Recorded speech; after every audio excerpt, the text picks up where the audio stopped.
Everyone, so this is my final take on the book, The Prosperity Paradox. I've been reading it for the past 2 weeks now. It was easier for me to finish the reading because it was the audio version. So I just had to listen to it. And the added advantage I had was that I was able to, I had heard of the theories that were mentioned in the book earlier. Um, so I had some context in terms of what the book is gonna use as a lens to explain how to address the paradox of prosperity in lifting nations out of poverty to to nations of prosperity. So I had an initial inclination or initial understanding of some of the theories, which I'm going to mention in a few seconds. So the book Prosperity Paradox was written by the late Professor Clayton Christensen, Efosa Ojomo, HBS alum, Karen Dillon, who has also edited and co-authored some other of the Professor Christensen books. What's really fascinating about the book is that late Professor Clayton Christensen uses some of the theories that he had developed throughout his 30 years of his career plus, and he uses that as a lens for us to see how to address poverty and how to address poverty in developing nations. And the book really gives a very good picture of some of the challenges that we face in developing nations, from just addressing the problem to come out with a solution, but most importantly, the process of, um, of how we even look at problems to begin with, which I think was very fascinating. Um, the main theme of the book is that we really have to revisit how we think of poverty in emerging markets or in developing nations, right? And something that's really fascinating that led Professor Clayton Christensen and Efosa Ojomo, who from Nigeria, and Karen, what they really did well was that they took they kind of, it was a very refreshing read, but in the context that they actually said, how do we address how do we even address getting to a nation to create a solution, or rather that eventually can solve poverty. And the good thing that they did was that they say, hey, we have been looking at solving poverty in the wrong way, right? And one of the theories that was very, eye-opening in the book is the pull versus push, right? So, for example, um, as late Professor Christensen explained, and Efusa's personal story about going to Nigeria, starting a nonprofit called Poverty Stops Here, where Efusa went back home and started building wells, right? Because there was lack of water in some of the villages in around Nigeria. And from his personal experience, Efusa's personal experience, what really made him to start thinking about emerging markets and developing nations and how to address some of the pertinent issues in this continent, when he read about this. He read this great book that kind of gave a protagonist, a young girl traveling miles to go carry clean water.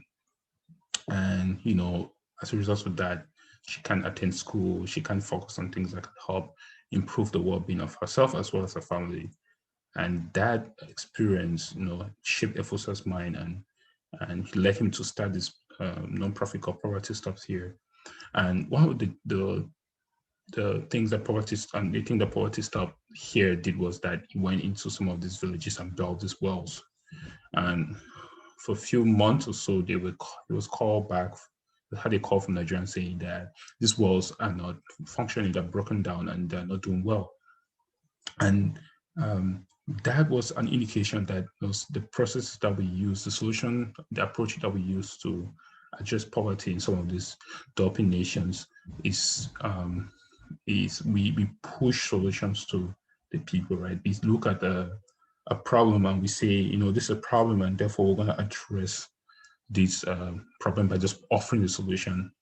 And that can be counterintuitive, because now we have, in Efosa's case, a bunch of non-functional wells left behind with people who are not able to fix it.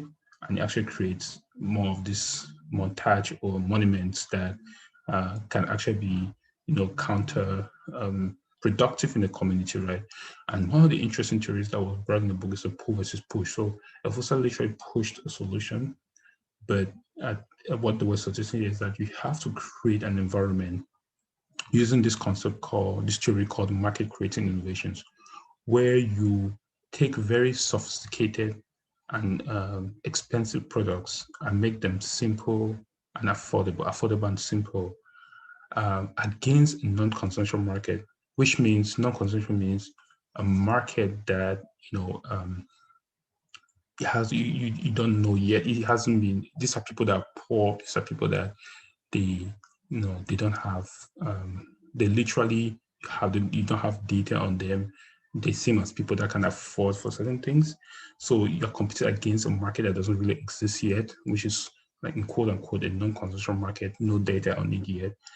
But you make this complicated or sophisticated expense product to affordable and simple that you can open, make it accessible to this non-consumption market, which are people that traditionally will not be able to afford some of these products. And when you create that kind of environment using this type of innovation, market creating innovations, you then pull out resources that eventually lead to a bunch of development, which in some ways, in most cases, as the book gave many examples, it creates uh, uh, economic wealth in some sense, and actually creates platforms wherein people can actually build other products and services that actually leads to a local development, local growth, as well as prosperity. Example that was clearly stated in the book is this amazing entrepreneur, Sudanese entrepreneur Mo Ibrahim, who was one of the first um, people to set up this phone company where Corsetto, where he was able to make, he borrowed a lot of loans and people discouraged him to start the company, but he saw this non-consumer market. He knew that Africa wanted to have access to phones, right? He knew that people wanted to communicate. He knew that, and in the book was mentioned, someone wants to talk to the grandma in the village without traveling miles away, right? There was that intrinsic challenge where people want to have access to phones. And Mo Ibrahim, one of the most iconic entrepreneurs, on the continent, mentioned in the book as well. You saw that non-consumption market and decided to create mobile phones, which at that time were sophisticated and expensive, into simple and affordable. And he used that to create accessible, affordable, and accessible phones. And that, in essence, in the late 90s, to when he sold the company, actually create millions of subscribers. A lot of people had access to phones. And that is a platform where we have now many other things on the African continent, like mobile money and much more. So he saw a non-consumer market, took a very complex product, sophisticated and expensive product, into something that was simple and affordable, and addressed it to a market that was non-consumption because they didn't have data, GDP per capita that suggests that these markets were not very, create economic profit. And that's one of the centerpieces of the book, the market creating innovations, because he uses that to explain, going back to even US, in the United States, way back in the days of Henry Ford, where he said people like Henry Ford had to build the automobile industry for roads to be developed, for all these other infrastructures that came in place. That now led to some of the innovations that we see in the United States. You have to have these entrepreneurs that, create these markets, making, like, for example, Henry Ford, which was example he gave in the book, that they have to make very expensive, sophisticated products, something that's affordable and simple to to every other American, right? And because of that, because of uh, Henry Henry Ford's innovative prowess and market creating innovation with Ford, it led to a lot of developments in the United States. And so he gives this comparison that he says, countries don't get you need market creating innovations. You need innovation before countries become developed. You don't expect a country doesn't get developed before they become innovative. They become innovative first before they get developed. And another example that was mentioned in the book is South Korea, where people have compared, and it's true, South Korea and Nigeria were in the same spot, in the 70s. And now South Korea is considered the fifth largest economy, also mentioned in the book, right? But if you see what happened with South Korea, is that they created, we had entrepreneurs there that created market-creating innovations that led to the development of the country, rather than the country got developed before before it became very innovative. So they use examples of some of the market-creating innovations, such as Samsung, that literally created market-creating innovations that led to the subsequent development and prosperity of a country South Africa and South Korea. And late Professor Christensen, who had stayed in South Korea for a while, saw abject poverty in South Korea when he went there on a trip when he was very young, and he saw that there were really challenges that the country was facing, but with market creating innovations, they were able to build some of the very big companies that we know as of now, which at that time people were very suspicious of them, or you couldn't tell they could actually create very successful. It could be what it is today, ideally. And I think what's interesting, not necessarily suspicious, but what's interesting is that sometimes these companies start very scrappy, they start very cheap because they're trying to appeal to the layman. They're trying to appeal to people that are the non-consensual market, right? So sometimes it might come off like the product is not high quality, which goes back to one of the Professor Christensen's book, The Innovator's Dilemma, where companies from the bottom come and they can take out companies from the top because they have very scrappy products, very simple products, as opposed to layman. And that was something that was mentioned in the book with Toyota, right? Toyota's cars were very scrappy, right? And people create that kind of suspicion around why this product has to be purchased. And the final thing that I would like to just mention about the book was the chapter 9 talk about corruption, right? And we know in Africa we always have this challenge of corruption, and we think corruption is the means by which we have to battle.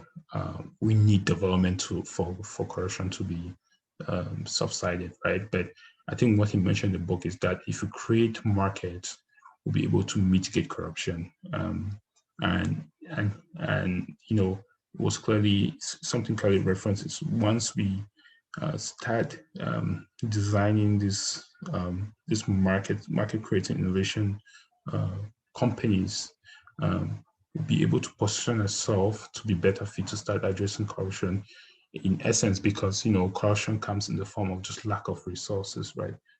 An alternative that's based on limited resources, but also people are just trying to find a means to get higher up in the society. And there's also corruption in the markets, which was a case that made.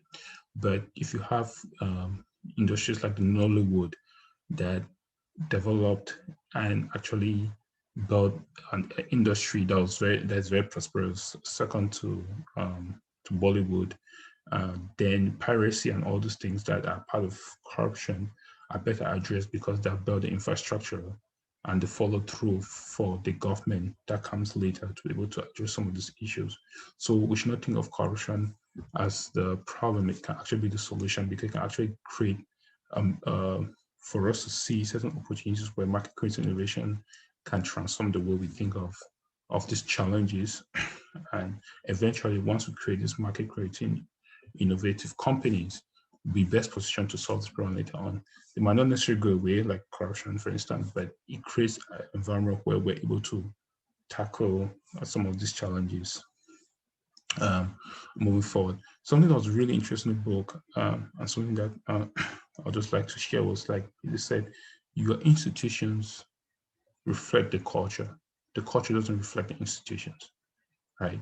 And that was very fascinating. The culture reflects, the institutions reflect the culture of the society. And I think that's something that we should all think about as Africans in the diaspora and Africans who are excited to go make a difference on the continent, right? We should think about how the culture of us should affect our institutions, right? and whether we should start building a culture that will reflect our institutions, start as accepting some of the theories in the book, like this book, The Prosperity Paradox, as we begin to build the continent of Africa using theories like this, which I think is incredible, especially the non-consumption jobs to be done. One thing that was really good too is jobs to be done. I think it was mentioned here, but that's another theory of Professor Christensen. Very exciting theory, but the market creating innovations very, very, I really, really like that concept. I do think that's a concept that should be applied in in countries. One Babson alum based in Angola, Alexander Thompson from Thompson Global International. I don't know if he knows this, but he uses market creating innovations to build some of his companies, like his phone distribution company, his hotel company that just started, Thompson Hotel, where he goes and makes sophisticated, expensive products or very expensive products in Angola and makes them affordable to the every other Angolan, which most of them are still in abject poverty, right? Like the hotel, he made it affordable to locals because Luanda, the capital of Angola, is one of the most expensive cities. It had been one of the most expensive cities for a while, but he, just in terms of living conditions and all that, but he made his hotels very affordable, such that he was able to create opportunities for people, local people, to be able to stay in Luanda, and that was a very good example of market creating innovations in Angola. And he also made phones that were very cheap, affordable for local people.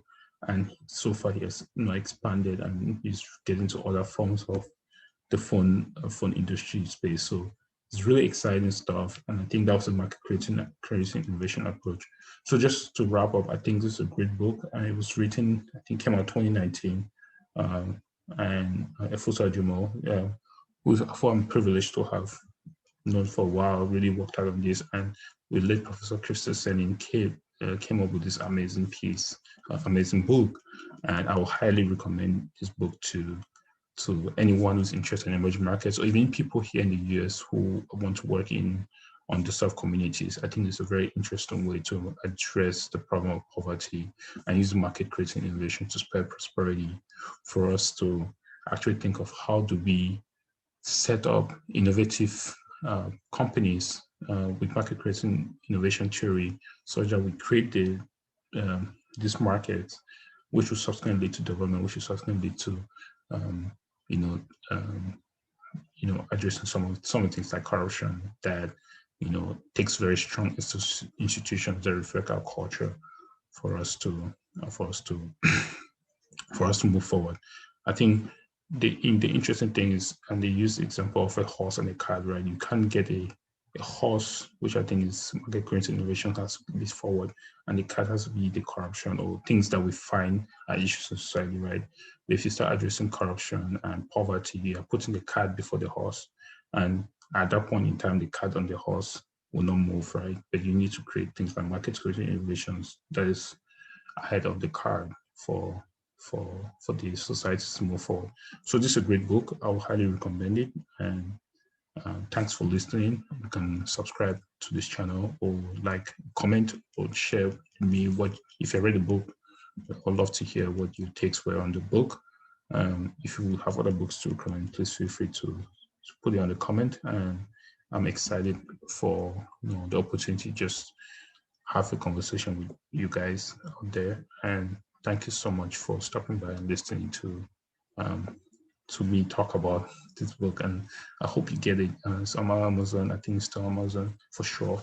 I used the I used the audio version to read this book. So it was pretty, I could do other things, but it's just a great read, and I recommend it to anyone. So thanks again for watching. Don't forget to subscribe, like, and comment as well. And I'll see you in the next video. Have a great weekend, everyone.